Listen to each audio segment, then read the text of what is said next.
Good afternoon and a very warm welcome to Citizen Live at 1. I am Terry Anchibet. Now this afternoon we will be interrogating matters around the push for a referendum of the Constitution, and for that we're joined by Charles Nyachai, the chairman of the Constitutional Implementation Committee. First, let's have a look at some of the stories making headlines today. 49 out of the 59 suspects arrested in connection to the Likoni chat attack have been charged and released by a Mombasa court this morning. The suspects were charged with idling and were released on a 1,000 shilling fine or a 3-month jail term. Meanwhile, the 1.5-year-old boy who has a bullet still lodged in his head after being shot in Sunday's attack has been airlifted to Nairobi for specialized treatment. Esther Kahumbi reports. The bullet lodged in baby Centrino Senior's head continues to cause pain and agony for the 1.5-year-old boy. The lack of a neurosurgeon at the Coast General Hospital has forced Centrino to be transferred to the Kenyatta National Hospital, where doctors will determine whether or not to remove the bullet. Centrino was airlifted from Mombasa with his plane landing in Nairobi shortly before 1 p.m. Meanwhile, leads on the 3 gunmen who attacked the Joy of Jesus Church in Likoni remain scanty. 49 of the 59 suspects arrested in a raid Sunday night have been released by a court in Mombasa after being charged for idling. These suspects have the option of paying a 1,000 shillings fine or a 3-month jail term. The fate of the remaining 10 suspects remains unclear. We've gotten leads so far, very good leads, and we believe possibly even before the end of the day we may have people who are directly involved in this in custody. Kwa wale wachache ambao wanafikiria ya kwamba wataweza kutumia dini kuua Wakenya wenzao, mimi tunasema leo kinaganaga ya kwamba sio katika taifa la Kenya.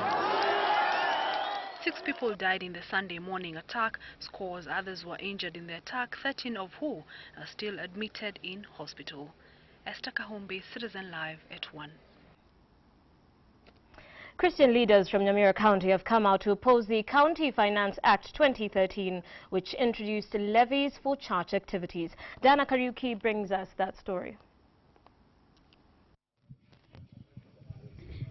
More than 20 church leaders from Nyamira County took to the streets to air their voices against the recently enacted law which requires them to remit between 10,000 shillings and 30,000 shillings as levies for holding rallies and crusades.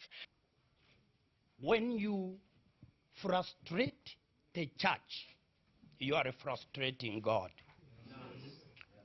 As you see us here, with all humility, I want to create this kind of awareness. We are not out there preaching to make money.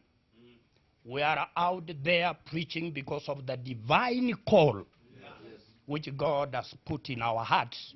Now to tax the church appears like a double taxation, because we, the leaders of the church, and our members are taxpayers ordinarily. The leaders held a lengthy meeting with County Assembly Speaker John Kingoina before proceeding to County Governor John Nyagarama's office with a memorandum stating the proposed levies were unacceptable.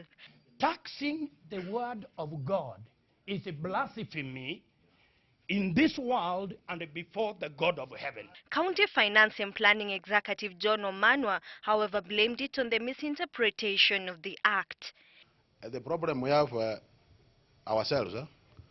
One person has read the document. If he misinterprets or if he thinks otherwise, others they follow. The Assembly Speaker said the concerns of the clergy will be taken into consideration. Diana Kariuki, Live at 1.